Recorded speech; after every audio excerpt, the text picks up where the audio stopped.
Try again, I believe. We have a yellow in sector 1, so we can stand board with James and just see what's gone on just there. Can we see anything going on? Doesn't look like it. Yeah, it's Trizzy Antonio, unfortunately. So, what has happened to Trizzy? I think he's probably just messed up his lap, maybe, and he's just decided to call it a day down in P12. He won't be too happy with that, but we know he's got great race pace. So, I don't think he's going to be too alarmed as it currently stands. So just on board with Corey, representing his Force India. Nice to see him racing tonight. Just sitting behind one of the Mercedes, I would assume that would be Fuzzer, unless it's one of the reserve drivers for the evening.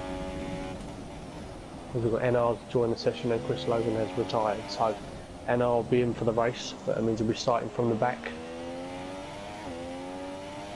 which could be an interesting watch. He can be quite ruthless and reckless at times, so I would thoroughly expect a couple of near misses and potential accidents. George Alice retires from 4th. No one else has improved inside sort of the top 4, 5, possibly even top 6.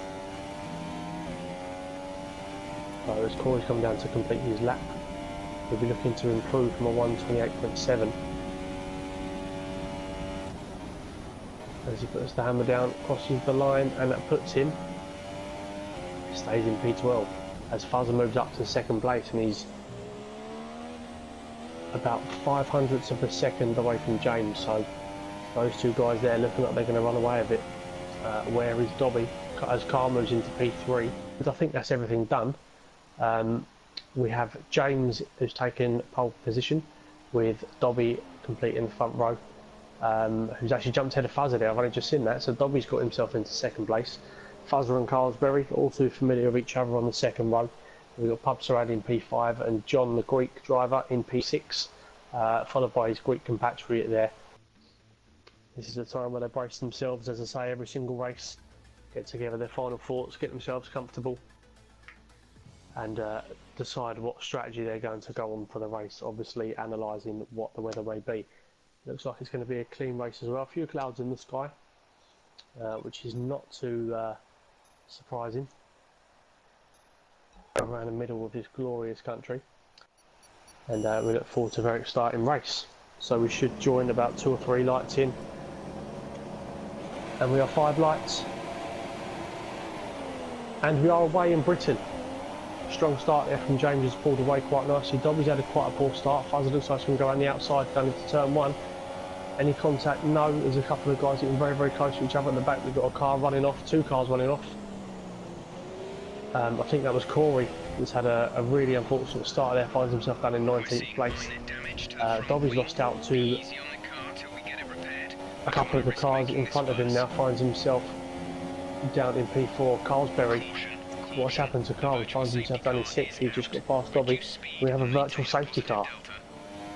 Not too much action, unfortunately, in Silverstone, which is pretty surprising, but I'm sure as soon as I start saying things like that, the fortunes will turn around. Up towards the top of the grid. Hopefully doesn't get too much of a hot sweat on. One thing we have seen there is the fact that James has already pitted and he finds himself in P3, only less than 3 seconds away from P2, which is NR, who as we can see is less than a second away from shown. So it's looking like quite a tasty battle here. There's Caarlsberi pits. I think he's just going to be leaving the pits now, and currently leaves the pits and finds himself just behind Chris Logan. So, and Carl goes on to the soft tyre.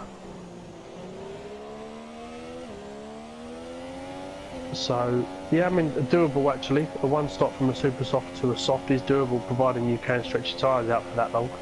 As Carl's just sitting into the slipstream of Chris Logan, going to take a look up the inside.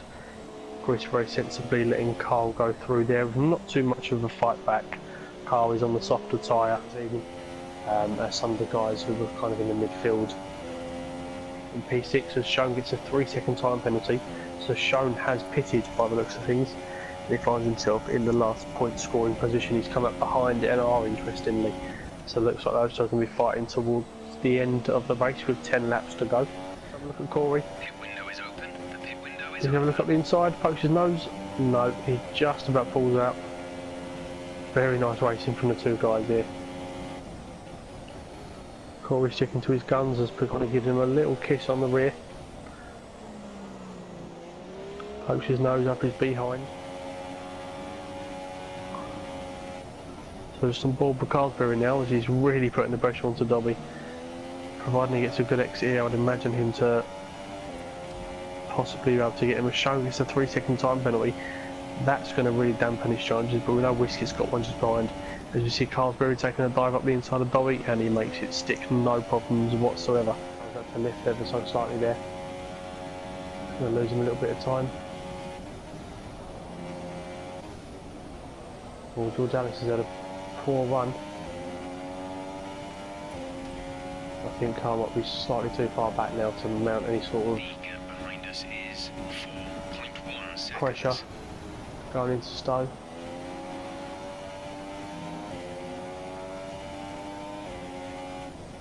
It looks like they're going to stay as they are.